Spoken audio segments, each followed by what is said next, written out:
آج میری شادی کی پہلی رات تھی۔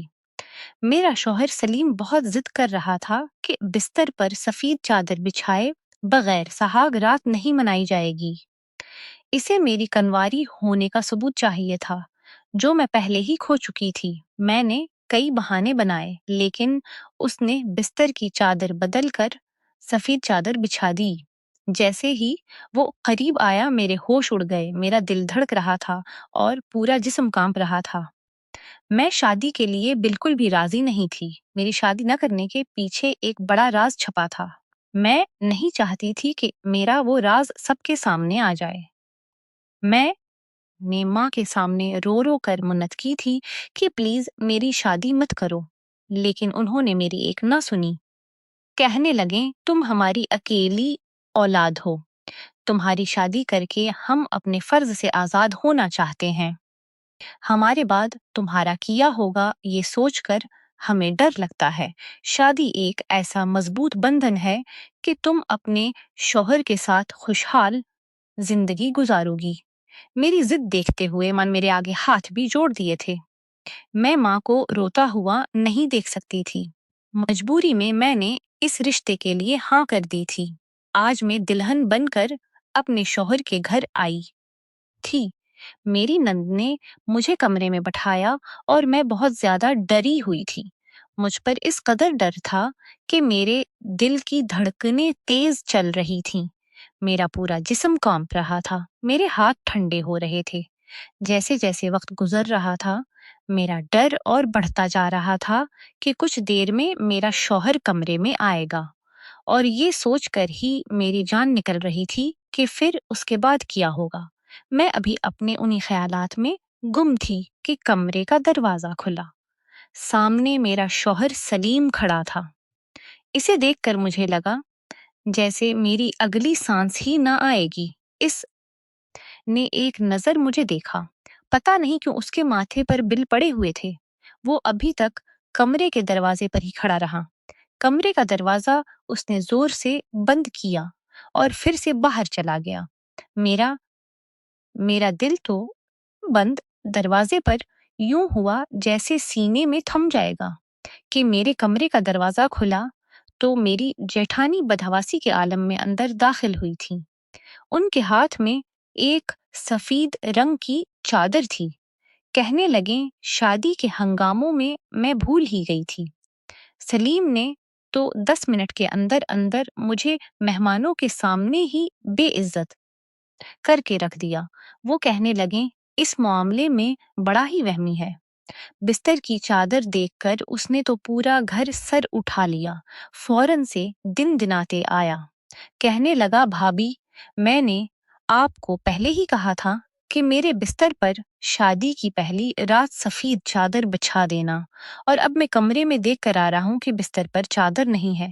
اب مجھے کیسے پتا چلے گا کہ لڑکی کنواری ہے یا پھر نہیں؟ اپنے شوہر کے منہ سے یہ بات سن کر میرے پورے جسم سے پسینہ چھوٹ گیا تھا۔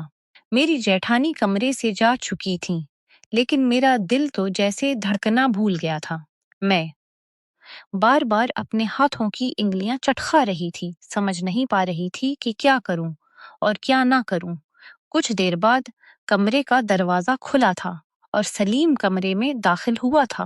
میں سنبھل کر بیٹھ گئی۔ اس بار اس کے چہرے کے تنے ہوئے بھاؤ تھوڑے نارمل تھے۔ وہ میرے پاس آ کر بیٹھا۔ میں ڈر کے مارے کانپنے لگی تھی۔ اس نے میرا چہرہ انگلی سے پکڑ کر اوپر کیا۔ میری نگاہیں خود بخود جھک گئی تھیں۔ کچھ دیر تک وہ میرے چہرے کو بڑی محبت سے دیکھتا رہا، پھر کہنے لگا تم تو بہت خوبصورت ہو۔ جتنی تمہاری خوبصورتی کی باتیں میں نے اپنی بھابھی سے سنی تھیں وہ سب تمہارے سامنے کم ہے۔ بھابھی نے تمہاری خوبصورتی کی بہت تعریفیں کی تھیں، لیکن تمہیں دیکھ کر لگ رہا ہے جتنی بھی تعریفیں کی ہیں وہ کم تھیں۔ تم تو ان تعریفیں سے کئی زیادہ خوبصورت ہو۔ یہ کہہ کر اس نے اپنی جیب سے ڈبہ نکالا تھا جس میں شاید منہ دکھائی کا کوئی تحفہ تھا۔ میرا دل اب بھی دھک دھک کر رہا تھا۔ اس نے ایک چین نکالی اور میرے گلے میں پہنانے لگا۔ چین کو پہناتے ہوئے سلیم کی انگلیاں میری گردن پر شرارت کرنے لگیں تو میری جان پر بن آئی تھی۔ اس کی آنکھوں کی بے چینی بڑھنے لگی تھی۔ اس کی آنکھوں میں چھانے والا خمار میری جان نکال رہا تھا۔ آہستہ آہستہ وہ میرے قریب ہونے لگا تھا، لیکن میں ایک دم سے پیچھے ہوئی۔ میری اس حرکت پر وہ مسکرانے لگا، کہنے لگا رابعہ شادی ہو چکی ہے ہم دونوں کی، میاں بیوی کا رشتہ ایسا ہی ہوتا ہے۔ یہ کہتے ہوئے سلیم نے میرا ہاتھ پکڑ لیا جو کہ بالکل ٹھنڈا ہو رہا تھا۔ شاید آہستہ آہستہ وہ مجھے بھروسے میں لینے کی کوشش کر رہا تھا، لیکن میں پوری کی پوری لرز رہی تھی۔ سلیم پھر سے مجھے سمجھانے لگا کہ دیکھو یہ ہمارے درمیان جو کچھ ہو رہا ہے یہ جائز ہے۔ لڑکیاں ایسے موقع پر اکثر گھبرا جاتی ہیں، لیکن میرا یقین کرو مجھ سے تمہیں کوئی بھی تکلیف نہیں ہوگی، شوہر ہوں تمہارا۔ شاید میرے کانپنے اور گھبرانے پر وہ مجھے سمجھانے کی کوشش کر رہا تھا، لیکن میرے کانپنے اور گھبرانے کی وجہ کچھ اور تھی۔ میں اپنے گھر سے رخصتی ہونے سے پہلے نیند کی 4 گولیاں کھا کر آئی تھی، اس لیے آہستہ آہستہ میری آنکھوں میں نیند اترنے لگی تھی۔ دیکھتے ہی دیکھتے میں نیند کی گہری وادیوں میں اترتی چلی گئی تھی۔ بس مجھے یہ یاد تھا کہ سلیم مجھے ہلا جلا رہا تھا، کہہ رہا تھا رابعہ تمہیں کیا ہوا ہے۔ اس کے بعد میرا دماغ اندھیرے میں جا چکا تھا۔ جب مجھے ہوش آیا مجھے ڈرپ لگی ہوئی تھی اور میں جیٹھانی میرے سرہانے بیٹھی ہوئی تھی۔ میری جیٹھانی میرے سرہانے بیٹھی تھی اور میری نند بھی میرے بستر کے پاس ہی کھڑی ہوئی تھی، مجھ پر پھونکے مار رہی تھی۔ سلیم کمرے میں چہل قدمی کر رہا تھا۔ یہ سب دیکھ کر میں نے اٹھ کر بیٹھنے کی کوشش کی تو میری جیٹھانی کہنے لگے لیٹی رہو۔ اس وقت مجھے ہوش میں آتے دیکھا تو کہنے لگی جیسے ہی ڈرپ ختم ہو سلیم سے کہیے گا ڈرپ اتار دیں۔ پھر اس نے مجھے کچھ دوائیں لکھ کر دے دیں اور کہنے لگی کہ انہیں استعمال میں لے آنا۔ جلدی ہی ڈاکٹر کمرے سے جا چکی تھی۔ میری جیٹھانی کہنے لگے میں تمہارے لیے دودھ کا گلاس لاتی ہوں۔ یہ کہہ کر وہ بھی کمرے سے نکل گئی تھیں۔ پیچھے پیچھے میری نند بھی چلی گئی تھی۔ میں نے سلیم کی طرف دیکھا تو اس کے ماتھے پر بل پڑے تھے۔ سلیم غصے سے کمرے کے چکر کاٹ رہا تھا۔ میں نے گھڑی کی طرف دیکھا۔ میں اب بھی تک دلہن کے جوڑے میں تھی، لیکن اس نے اپنے کپڑے بدل رکھے تھے۔ سلیم پاس آیا اور مجھے غصے سے گھورنے لگا، کہنے لگا یہ کیا تماشا تھا، تم نے رات کو نیند کی گولی کھائی تھی۔ میں نے کوئی جواب نہیں دیا۔ میں نگاہیں چھپانے لگی۔ وہ کہنے لگا رابعہ تم پاگل ہو، تمہارا دماغ تو خراب نہیں تھا۔ میں نے کہا میرے پاس کوئی راستہ نہیں تھا، مجھے معاف کر دیں کیونکہ مجھے شادی سے ڈر لگتا ہے۔ میری بات سن کر وہ مجھے دیکھتا رہا، پھر کہنے لگا تو اس بات کا یہ حل تھا کہ تم نے پوری رات ہم سب کو پریشان کر دیا۔ کوئی بھی لڑکی اپنی شادی کی رات نیند کی گولیاں کھا کر نہیں آتی۔ ہر لڑکی کی ہی شادی ہوتی ہے اور شادی کی رات کچھ نہ کچھ گھبراہٹ ہوتی ہی ہے، کیونکہ وہ ایک نئے رشتے میں بندھنے جاتی ہے۔ شوہر سے اس کا تعلق کافی گہرا ہوتا ہے، لیکن کوئی بھی لڑکی نیند کی گولیاں نہیں کھاتی۔ میری ڈرپ ختم ہو چکی تھی۔ سلیم مجھے پیار سے سمجھانے لگا، کہنے لگا آج کی رات کے لیے میں نے بہت سے خواب اپنی آنکھوں میں سجائے تھے، لیکن مجھے لگتا ہے تمہیں کچھ وقت دے دینا چاہیے تاکہ تم ذہنی طور پر اس رشتے کے لیے تیار ہو جاؤ، کیونکہ رات والی حرکت میں دوبارہ نہیں چاہتا۔ یہ سن کر میں کچھ دیر کے لیے ریلیکس ہو گئی تھی۔ میں یہی تو چاہتی تھی کہ وہ میرے قریب نہ آئیں، کیونکہ اس کے پیچھے بہت بڑی وجہ تھی، لیکن یہ کب تک ممکن تھا؟ وہ مجھے کتنا وقت دے سکتا تھا؟ کم از کم 4 دن یا ہفتہ یا زیادہ سے زیادہ 1 مہینہ دے سکتا تھا۔ اس کی آنکھوں کی بے چینی دیکھ کر میں سمجھ نہیں پا رہی تھی کہ میں کیسے اس انسان کے مچلتے جذبات کو روک سکتی ہوں۔ وہ میرے چہرے کو بڑے غور سے دیکھ رہا تھا اور میں بدحواس تھی، اور نہ ہی یہ شادی میری مرضی سے ہوئی تھی۔ یہ ایک زبردستی کا بندھن تھا۔ خیر، میرا سارا ڈر اس بستر کی چادر کو لے کر تھا جو میرے لیے موت کا پیغام لے کر آئی تھی۔ اگر رات کو میں نے نیند کی دوائی نہ کھائی ہوتی تو سلیم کہنے لگا کتنے خوبصورت اور معصوم ہو۔ یہ دیکھ کر میرا دل بے ایمانی کرنے پر مجھے اکسانے لگتا ہے، لیکن خیر، تمہارا خیال تو رکھنا ہی پڑے گا کیونکہ یہ میری ذمہ داری ہے۔ یہ کہہ کر وہ وہاں سے اٹھ کر چلا گیا تھا۔ کچھ دیر بعد میری جیٹھانی میرے لیے دودھ کا گلاس لے آئیں۔ مجھے دودھ پلانے کے بعد انہوں نے مجھے سونے کے لیے کہا۔ میں دوبارہ سے لیٹ گئی اور سو گئی۔ میرے سسرال میں زیادہ لوگ نہیں، میری ایک نند تھی، وہ بھی شادی اور جیٹھانی تھے، وہ بھی اپنے الگ گھر میں تھے، ابھی جیٹھ اپنے الگ گھر میں تھے، ابھی صرف شادی کے لیے اس گھر میں آئے ہوئے تھے۔ میری جیٹھانی اور میری نند کا رویہ میرے ساتھ بہت ہی اچھا تھا۔ سلیم نے 2 سے 3 دن مجھے کچھ بھی نہیں کہا تھا، بس مجھے اپنے رشتے کے بارے میں بتاتا رہتا کہ میاں بیوی کا رشتہ ایسا ہی ہوتا ہے۔ ان 3 دنوں میں میں یہ جان چکی تھی کہ وہ کبھی بھی استعمال کی ہوئی چیز استعمال میں نہیں لاتا۔ وہ کہتا مجھے نفرت ہے ایسی چیزوں سے جو کسی اور کی استعمال کی گئی ہوں۔ سلیم کے گلاس میں نے پانی پی لیا، لیکن میں نے دیکھا کہ سلیم نے دوسرا گلاس اٹھایا اور اس میں پانی پیا تھا، یہاں تک کہ ایک بار تو میں نے اس کا تولیہ استعمال کر لیا تو وہ مجھ پر ہی غصہ ہونے لگا۔ کہنے لگا کہ کوئی میری چیزوں کو استعمال کرے تو مجھے بہت غصہ آتا ہے۔ مجھے استعمال کی ہوئی چیزیں بالکل بھی پسند نہیں ہیں۔ پلیز میری چیزوں کو استعمال مت کیا کرو۔ جیسے جیسے وقت گزر رہا تھا، میرا دل تھا جیسے تھم رہا تھا، کیونکہ جس حقیقت کو میں اپنے ساتھ لائی تھی وہ اتنی بھیانک تھی کہ کوئی بھی مرد اسے برداشت نہیں کر سکتا تھا۔ اور سلیم کی عادت جس طرح کی تھی، میرا دل اس وقت یہی سوچ کر کانپنے لگتا تھا کہ جب وہ مجھ سے دوبارہ اپنے رشتے کے حق کو وصول کرے گا تو اس وقت میں کیا کروں گی، اس وقت میں کیسے اپنا بچاؤ کروں گی۔ یہی سوچ کر میرا دل دہلنے لگتا تھا۔ میری شادی کو 10 دن گزرے تو میں نے گھر کا کام بھی کرنا شروع کر دیا تھا، کھانا بھی بنانے لگی۔ اب تو میری جیٹھانی بھی اپنے گھر جا چکی تھیں۔ شام کو جب سلیم اپنے آفس سے واپس آیا تو کھانے کے درمیان مجھے ہی دیکھ رہا تھا۔ کھانے کے بعد میں کچن میں جا کر برتن دھونے لگی۔ وہ میرے پیچھے ہی آ گیا، کہنے لگا بہت ظالم ہو، اتنے دن گزر گئے ہیں ہماری شادی کو، لیکن تمہیں میرا بالکل بھی خیال نہیں ہے۔ وہ میرے پاس آ گیا اور میرے ہاتھ میں پکڑے برتن اس نے سنک میں رکھ دیے اور کہا چھوڑو یہ سب اور میرے ساتھ کمرے میں چلو۔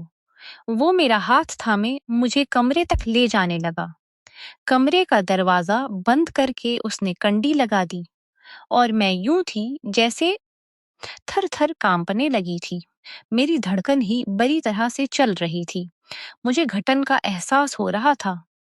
میری حالت آہستہ آہستہ خراب ہونے لگی تھی۔ میرے ڈر کو دیکھ کر اس نے مجھے بستر پر بٹھایا اور کہنے لگا آخر تمہیں مسئلہ کیا ہے؟ کوئی بھی لڑکی ایسا نہیں کرتی جیسا تم کر رہی ہو۔ ویسے تو تم ٹھیک ٹھاک رہتی ہو، بھابھی کے سامنے بھی اچھی بھلی باتیں کرتی تھیں، گھر کے کام بھی کر رہی ہو، سب کچھ کر رہی ہو، لیکن جب بھی میں تمہارے قریب آنے کی کوشش کرتا ہوں تم بری طرح سے کانپنے لگتی ہو۔ ایسا کب تک چل سکتا ہے؟ میں نے کہا مجھے ڈر لگتا ہے۔ کہنے لگا میں کس لیے ہوں؟ تمہارا سارا ڈر ختم کر دوں گا، تمہیں ذرا بھی تکلیف نہیں ہونے دوں گا۔ یہ کہہ کر اس نے میرے چہرے پر آئیلٹ اپنی انگلیوں سے پیچھے کی تھی، پھر آہستہ آہستہ اپنے ہاتھوں سے میرے چہرے کو چھونے لگا۔ اس بار اس نے میرا ہاتھ پیچھے کرنا چاہا اور اپنے دوسرے ہاتھ میں لے کر روکا تھا۔ کہنے لگا آج نہیں، آج تم مجھے نہیں روکو گی، آج اگر مجھے زبردستی بھی کرنی پڑی تو میں اس سے بھی پیچھے نہیں ہٹوں گا۔ بہت تڑپا لیا تم نے مجھے، تمہارے ڈر کو میں اپنی محبت سے دور کر دوں گا۔ یہ کہہ کر اس نے میرے بال کھول دیے، اور میری حالت یہ تھی کہ میں نے اپنے آنسو بڑی مشکل سے روکے ہوئے تھے۔ اس سے پہلے کہ وہ میرے قریب آتا، میں نے اپنا ہاتھ اس کے سینے پر رکھ کر اسے روکا تھا۔ میں نے کہا سلیم پلیز مجھے تھوڑا سا وقت اور دے دیں۔ کہنے لگا نہیں، بالکل بھی نہیں۔ اس کی شرارتیں آہستہ آہستہ بڑھتی چلی جا رہی تھیں۔ اس کی گرم گرم سانسوں میری گردن پر پڑنے لگی تھیں، اور ایک دم ہی میں نے اسے خود سے پیچھے کیا تھا۔ میں نے کہا سلیم مجھے گھٹن ہو رہی ہے، ایسا لگتا ہے مجھے کچھ ہو جائے گا۔ میری بات سن کر کہنے لگا اچھا کیا ہو جائے گا، تم بے ہوش ہو جاؤ گی۔ ٹھیک ہے ہو جاؤ ہوش، بے ہوش، لیکن ہوش میں آنے کے بعد بھی میں تمہارے ساتھ وہ سب کچھ کروں گا جس کا حق رکھتا ہوں۔ میں رونے لگی، یہ سب اس سے دور کرنے لگی، میری حالت اور بھی زیادہ بگڑنے لگی تھی، لیکن وہ مجھے چھوڑنے کو تیار نہیں تھا، اور وہ میرے بہت قریب ہو چکا تھا، مجھے اپنی بانہوں میں سمیٹ چکا تھا۔ میں اب کچھ بھی نہیں کر سکتی تھی۔ میں نے خود کو اس کے حوالے کر دیا، لیکن ایک دم ہی جیسے ہی سب کچھ یاد آیا، وہ فوراً سے مجھ سے پیچھے ہٹنے لگا۔ وہ سفید چادر تو بچھانا ہی بھول گیا تھا۔ یہی چادر میرے لیے موت کا اشارہ تھی۔ اس سے پہلے کہ وہ میرے پاس سے جاتا، میں نے اس کا ہاتھ پکڑ لیا۔ میں نے کہا پلیز مجھے چھوڑ کر مت جاؤ، مجھے ڈر لگتا ہے۔ میری بات پر وہ حیرت سے مجھے دیکھنے لگا، کہنے لگا کیا چیز ہو؟ تمہیں میرے پاس آنے سے بھی ڈر لگتا ہے، میرے دور جانے سے بھی ڈر لگتا ہے۔ ابھی 1 منٹ رکو، میں ابھی آتا ہوں، ایک بار سفید چادر لے آؤں۔ یہ کہہ کر اس نے میرا ہاتھ اپنے بازو سے جدا کیا اور کھڑا ہو گیا۔ الماری میں سفید چادر ڈھونڈنے لگا، لیکن وہ چادر تو میں پہلے ہی چھپا چکی تھی۔ کافی دیر تک وہ سفید چادر کو ڈھونڈتا رہا، لیکن جب نہیں ملی تو اس نے ٹھنڈی بھری اور الماری بند کر دی، واپس آ کر لیٹ گیا۔ کہنے لگا سفید چادر نے تو آج تمہاری جان بچا لی ہے، پتہ نہیں بھابھی نے وہ چادر کہاں رکھ دی ہے۔ یہ سن کر میں چپ ہو گئی۔ پھر کہنے لگا رابعہ میری عادت کو اتنے دنوں میں اچھی طرح سمجھ رہی ہوگی، مجھے یہ کہنا اچھا تو نہیں لگ رہا، لیکن پھر بھی جیسا کہ آج کل کا ماحول ہے، احتیاط ضروری ہے۔ میں نہیں چاہتا مجھے ایسی لڑکی ملے جو پہلے سے ہی اپنی عزت گوا کر آئی ہو۔ یہ کہہ کر اس نے اپنے سائڈ ٹیبل کا لیمپ آف کر دیا اور سونے کے لیے لیٹ گیا، لیکن میری نیند تو جیسے میری آنکھوں سے غائب ہو چکی تھی۔ میں نے بہت کوشش کی کہ میں سو جاؤں، لیکن مجھے نیند نہیں آئی تھی۔ اب مجھ سے کہنے لگا کہ اس کا ایک دوست ہے جو باہر ملک گیا تھا، ابھی واپس آیا ہے، اور اسے پتا چلا کہ میری شادی ہو گئی ہے، اس لیے کہنے لگا کہ اپنی شادی کی پارٹی دو۔ یہ کہہ کر سلیم مسکرانے لگا، کہنے لگا کہ نے اسے چائے پر بلایا ہے، تم چائے کا اچھا خاصا انتظام کر لینا۔ میں نے کہا جی ٹھیک ہے۔ میں نے چائے کا اچھا خاصا انتظام کیا تھا۔ شام تک سلیم کا دوست بھی آ گیا تھا۔ میں نے کچن میں سب کچھ تیار کر رکھا تھا، چائے لے کر اپنے دوست کے سامنے رکھ دی، لیکن پھر مجھے بھی بلانے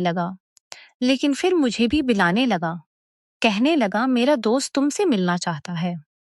میں نے کہا میں کیوں کسی اجنبی سے ملوں، وہ آپ کا دوست ہے۔ وہ کہنے لگا کہ وہ میرا دوست ہے اور بہت ہی اچھا دوست ہے، اس لیے تمہیں اسے اجنبی کہنے کی کوئی ضرورت نہیں ہے، بہت ہی اچھا شریف لڑکا ہے۔ اس نے میرا ہاتھ پکڑا اور مجھے ڈرائنگ روم میں لے جانا شروع کیا، لیکن ڈرائنگ روم میں جانے سے پہلے ہی اس کے دوست پر میری نظر پڑ گئی تھی اور میرے ہوش اڑ گئے تھے۔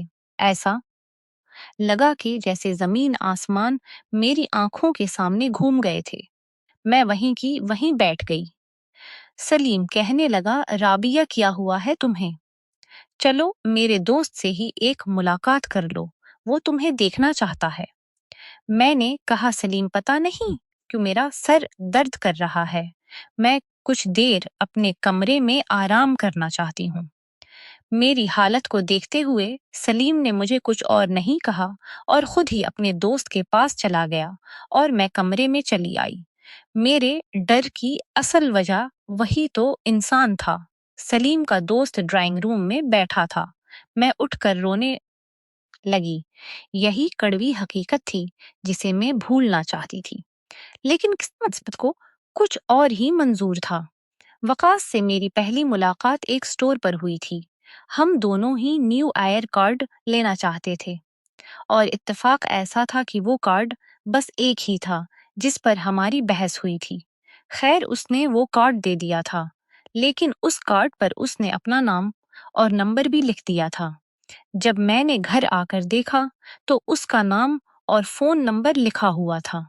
کافی خوبصورت نوجوان تھا، لیکن خیر مجھے اس کی اس حرکت پر غصہ آیا تھا کیونکہ اب وہ کارڈ میرے کسی بھی کام کا نہیں تھا۔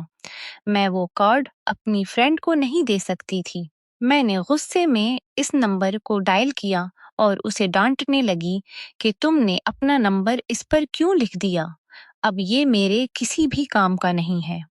خیر یہیں سے ہماری باتوں کا سلسلہ شروع ہوا تھا، جو بڑھتے بڑھتے بہت آگے تک چلا گیا تھا، اور وہ بھی تو مجھ سے محبت کرتا تھا۔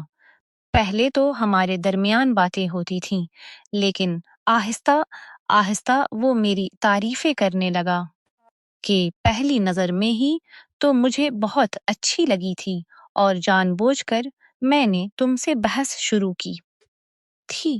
مجھے اس کارڈ سے کوئی دلچسپی نہیں تھی۔ میں چاہتا تو دوسرا کارڈ بھی لے سکتا تھا۔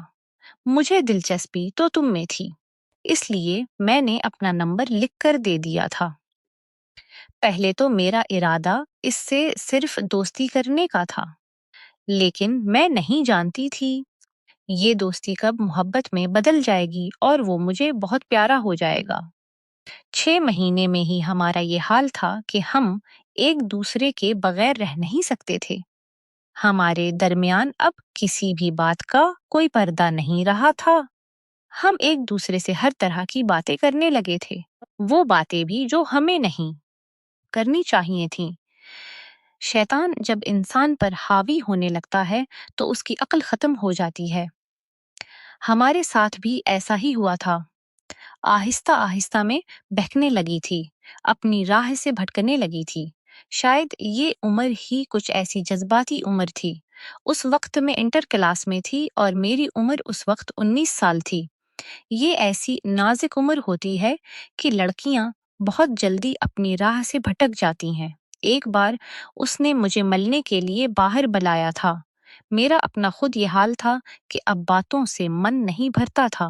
میں نے سوچا کہ ایک ملاقات کر لینی چاہیے اور میں اس سے ملنے کے لیے چلی گئی تھی۔ ایک دوسرے کو دیکھ کر ہمارے جذبات اگھڑنے لگے تھے، بے قابو ہونے لگے تھے۔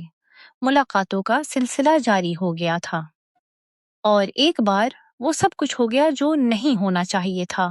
میں تو اس دن کالج کے لیے نکلی تھی، لیکن اصل مقصد تو وقاص سے ملاقات کرنا تھا۔ پہلی ملاقات میں ہم کیفے میں ملے تھے۔ ایک دوسرے کو دیکھ کر ہمارا من نہیں بھرتا تھا۔ ہم ایک دوسرے کے اور بھی قریب ہونا چاہتے تھے۔ میں اس بار وقاص سے یہی کہنا چاہتی تھی کہ وہ اپنا رشتہ بھیج دیں، حالانکہ چاہت تو اس کی بھی یہی تھی۔ وہ مجھے اپنے ایک دوست کے فلیٹ پر لے گیا۔ اگرچہ اکیلے فلیٹ میں مجھے تھوڑی گھبراہٹ ہو رہی تھی، لیکن میری گھبراہٹ کم ہونے لگی تھی۔ وقاص مجھے بتانے لگا کہ میں اپنے بڑے بھائی کے پاس دبئی جا رہا ہوں، 2 سال بعد واپس لوٹوں گا اور پھر تمہارا رشتہ مانگ لوں گا۔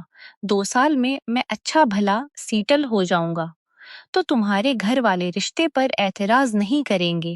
وقاص کی باتیں سن کر میری آنکھوں سے آنسو بہنے لگے۔ وقاص میں 2 سال کیسے گزاروں گی؟ تمہارے بغیر میں تو مر جاؤں گی۔ آنکھیں تو اس کی بھی نم تھیں۔ پتا ہی نہیں چلا کہ میں کب روتے روتے اس کے قریب ہو گئی تھی۔ میں نے اس کے کندھے پر سر رکھ دیا اور رونے لگی تھی۔ ہم دونوں کا یہ پہلا ملن تھا۔ وقاص کی زندگی میں مجھ سے پہلے کوئی لڑکی اتنے قریب نہیں ہوئی تھی اور نہ ہی میری زندگی میں کوئی لڑکا آیا تھا۔ وہ مجھے تسلی دینے لگا، کہنے لگا تم پریشان مت ہو، ابھی میرے پاس نوکری نہیں ہے اور تمہارے ماں باپ بھی بغیر نوکری کے مجھے تمہارا رشتہ نہیں دیں گے۔ میں اس کے ساتھ لگ کر روئے جا رہی تھی۔ پتہ نہیں کب وقاص پر خماری سی چلنے لگی تھی، پتہ نہیں کب وقاص پر خماری چل لگی تھی اور وہ مجھے آہستہ آہستہ اپنی بانہوں میں بھرتا چلا گیا تھا۔ کہنے لگا میں بھی تمہارے بغیر کیسے رہوں گا، مجھے یہ یادگار ملاقات دے دو تاکہ میں وہاں پر جب بھی اداس ہوں تو تمہیں یاد کر لیا کروں، ان حسین پنوں کو یاد کر کے دل کو سکون پہنچا لیا کروں۔ یہ سن کر میں ایک دم سے گھبرا گئی تھی اور وقاص سے پیچھے ہٹ گئی تھی۔ میں نے انکار کیا لیکن اس کی محبت کے سامنے بے بس ہو گئی تھی۔ میں اسے زیادہ منع نہیں کر پائی۔ آہستہ آہستہ ہم بہت قریب ہوتے چلے گئے اور مجھے خود بھی اندازہ نہیں ہوا۔ وہ ملاقات میری زندگی بھر کا روگ بن چکی تھی۔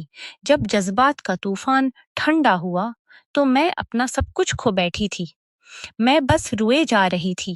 وہ شرٹ پہنتے ہوئے کہنے لگا میں تم سے کبھی بھی بے وفائی نہیں کروں گا۔ میں نے کہا وقاص مجھے ڈر لگ رہا ہے، اگر دیر ہو گئی تو میں کیا کروں گی؟ کہنے لگا تمہیں کچھ نہیں ہوگا، ابھی تم صرف انٹر میں ہو، جب تک تمہاری پڑھوگی میں واپس آ جاؤں گا، بلکہ اس سے پڑھائی پوری ہوگی میں واپس آ جاؤں گا، بس تم شادی مت کرنا اور میرا انتظار کرنا۔ یہ کہہ کر وہ چلا گیا تھا لیکن وہ نہیں آیا۔ پہلے پہل تو وہ مجھ سے باتیں کرتا تھا، اس کا فون بھی بند جانے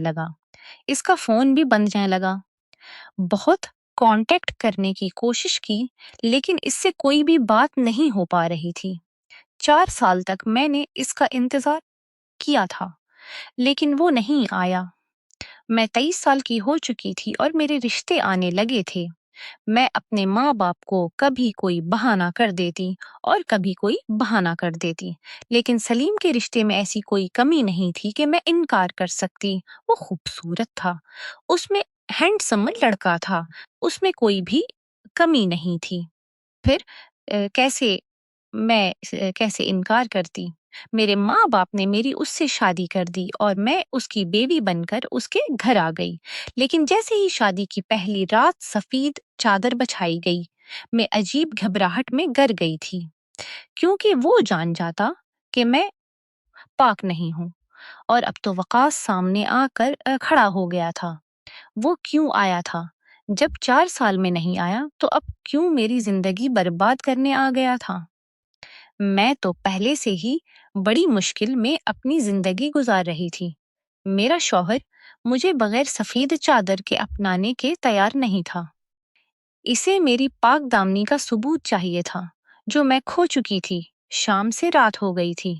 سلیم کمرے میں آیا تو مجھے روتا دیکھ کر پوچھنے لگا۔ میں نے کہا میرا سر میں بہت درد ہے۔ کہنے لگا چلو میں تمہیں ڈاکٹر کے پاس لے چلتا ہوں۔ میں نے منع کر دیا، کہا میں دوائی کھا لوں گی اور کچھ ہی دیر میں ٹھیک ہو جاؤں گی۔ وہ کہنے لگا وقاص میرا بہت گہرا دوست ہے، میں چاہتا تھا تم بھی ہمارے ساتھ بیٹھ کر باتیں کرتی۔ پھر سلیم کہنے لگا جانتی ہو رابعہ میرے دوست کے ساتھ بہت برا ہوا ہے۔ میں نے کہا کیوں، کیا ہوا؟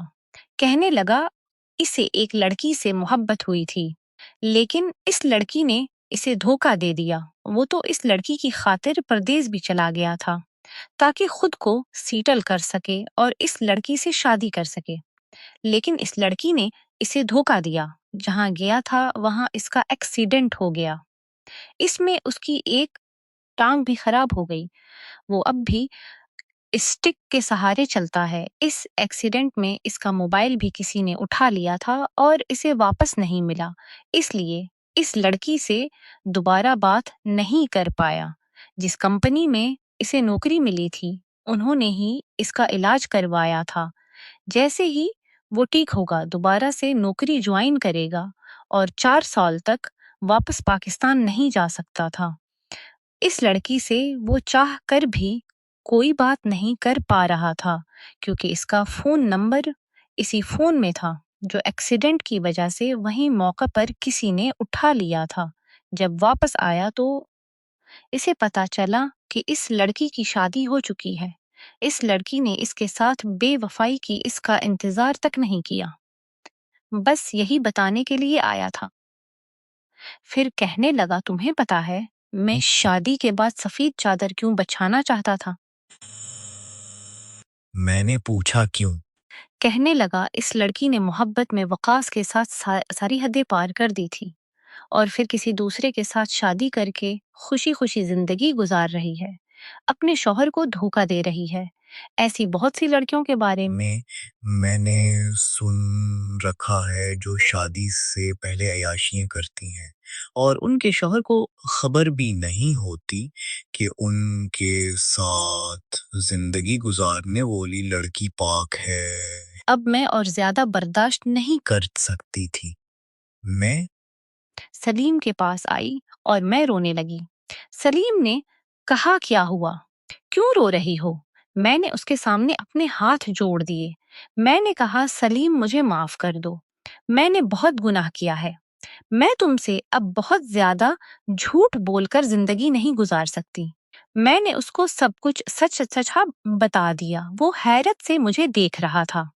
میں نے کہا، میں تمہارے لائق نہیں ہوں، میں نے وقاص سے محبت کی تھی، لیکن پتہ نہیں کیوں یہ گناہ کر بیٹھی تھی۔ میں نے 4 سال تک اس کا انتظار کیا۔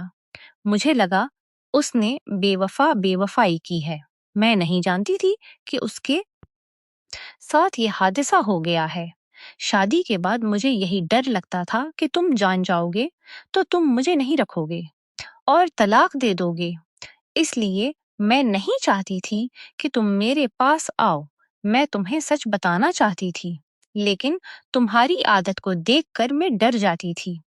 تم استعمال کی ہوئی چیزیں دوبارہ استعمال نہیں کرتے، پھر مجھے کیسے اپنا سکتے تھے؟